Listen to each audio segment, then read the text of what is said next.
Fuck it. Fuck it. Fuck it.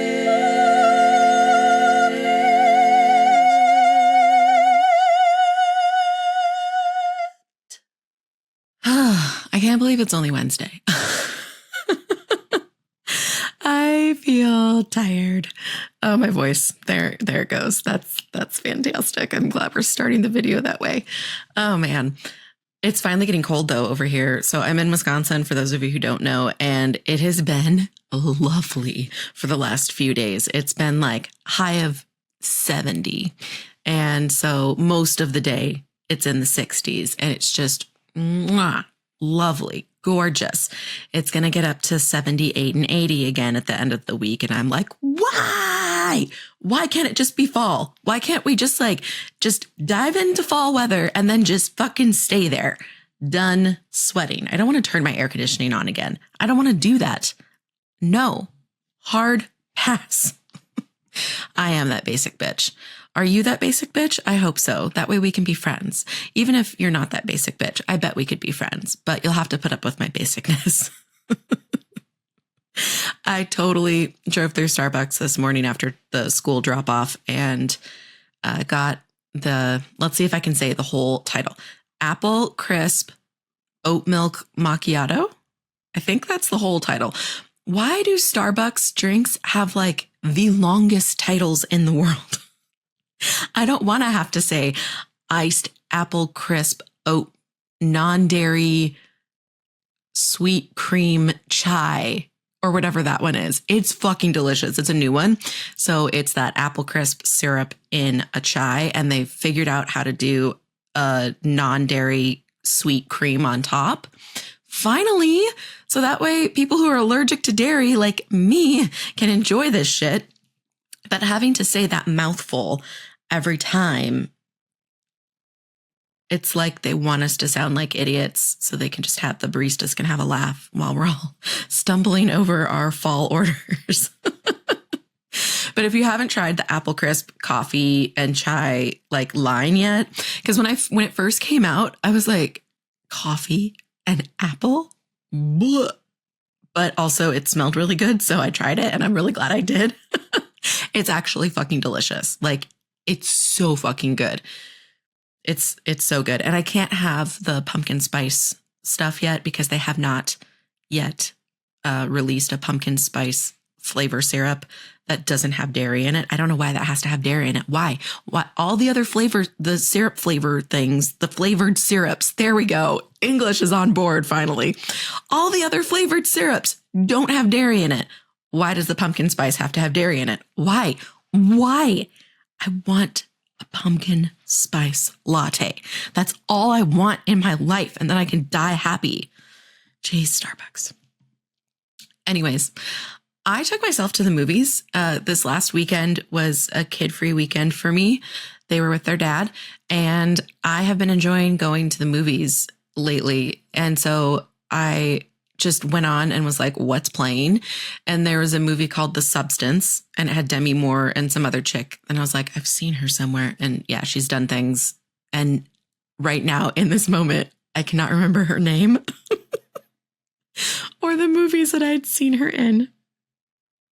I'm horrible. I'm really horrible with actor names. Anyways, saw like a trailer for it and I was like, hell yeah, that looks awesome.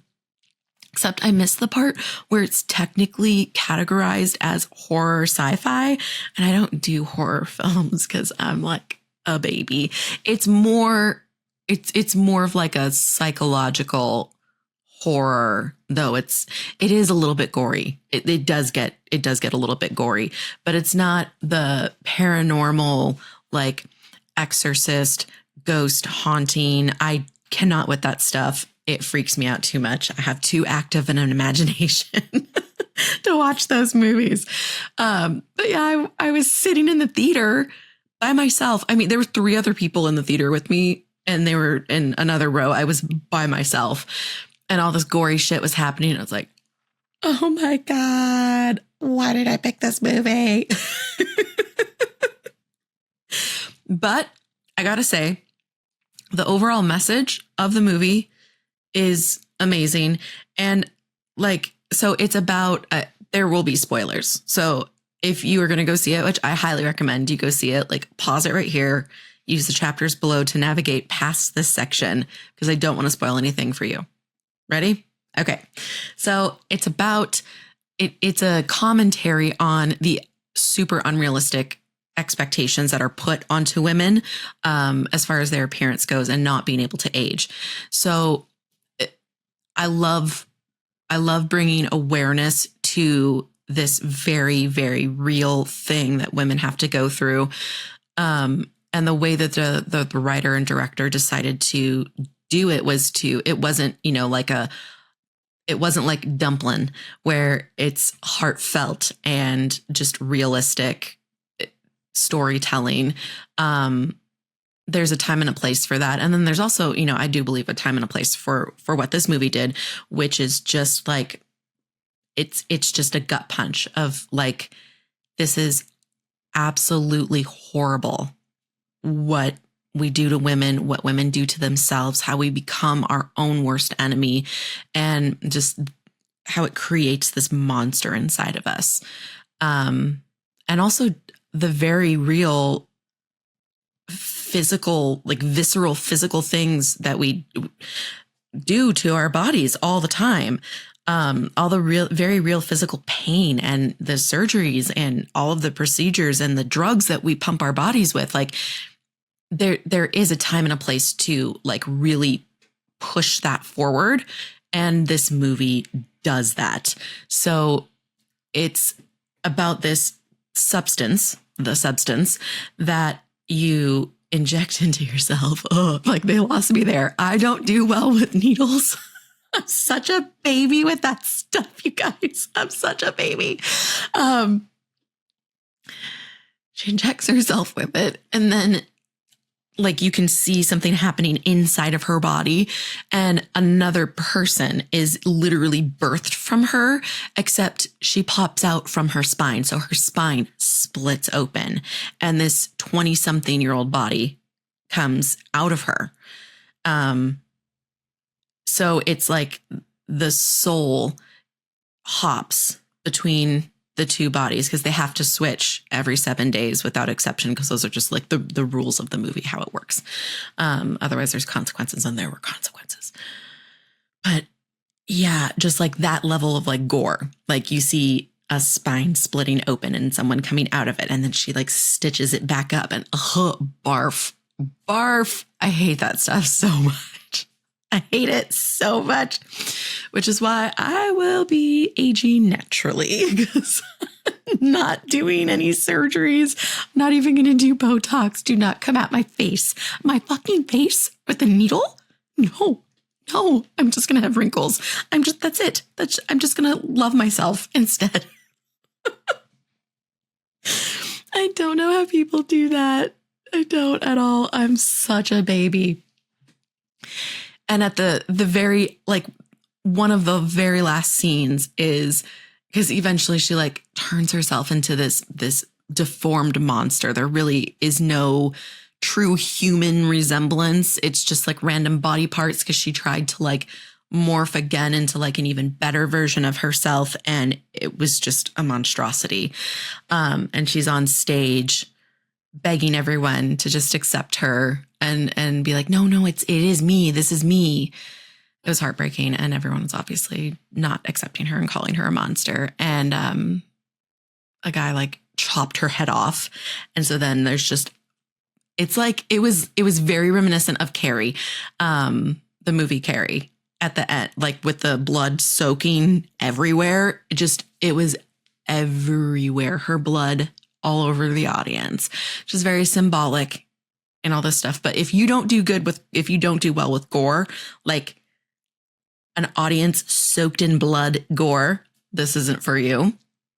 But if you can tolerate it, go support it. Go watch it. It's so important for women to support women directors, support women comedians. My God, support women comedians, support women athletes, support women authors, because that is how we start to reset this universal algorithm of patriarchy. But I'm here really to talk to you guys about letting your kids be grumpy. So one of my kids was super grumpy last night when I picked her up from dance, and she's normally not like crabby. So it was weird. And I was tempted to be like, what's wrong with you? Right? Because that's what we always like jump to when our kids are grouchy or mad. Basically, if our kids are anything but happy all the time, we'll be like, what's wrong with you? Nothing. There's nothing wrong with them. They're having a human experience. That's what. And I'm very aware of this now. And so I catch myself. I try to catch myself before asking, what's wrong with you? I'll ask, are you okay? Did something happen? Do you need to talk? Are you I'll ask, like, did something happen, or are you just crappy? Because it's fine if you are. If you need to talk, I'm here. But if you're just crappy, like, it's fine. But last night, I didn't even feel like it was right. It didn't feel right to even ask that. I was just like, okay, she's crabby. I was crabby too, honestly. I was fucking tired. I slept for shit the night before. And so it was like 7:00 and I was ready for bed. I was very tired at that point in the evening. So I was crabby too. And I was like, I would feel like a hypocrite being like, what the fuck's your problem? When I'm also in the same boat as her. Then we got home and she just booked it immediately into the house and grabbed a snack and like sat down on the couch. And she left all her shit in the car. And normally I would be like, hey, you need to go get your stuff from the car. Like, I am not a servant. I'm not a packed mule, whatever analogy I felt like that day. Make them get their own shit from their car, right? Not their car, our car, the car. Anyways, but I was like, I was really like thinking about, because I was in that space too. And I'm just like, if it were me, if I was the teenager who was crabby and just came home and like, I'm hungry, I just danced for 3 hours, I'm sore, I'm tired, all these things, would I want my mom on my ass immediately the moment I got home to get my shit out of the car?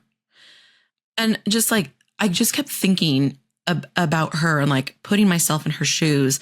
And this is just an intuitive hit for me as a mom. Okay. And like, it's important to pay attention to your intuition. Because we can't just all be 100% just like rules and procedures and all this shit. And I was just like, I just feel like she needs to be taken care of, because it's such a fine line. And it got me thinking, and that's why I wanted to talk to you guys about this. Like, it's such a fine line of being like the hard ass teaching a lesson and setting boundaries and all this stuff.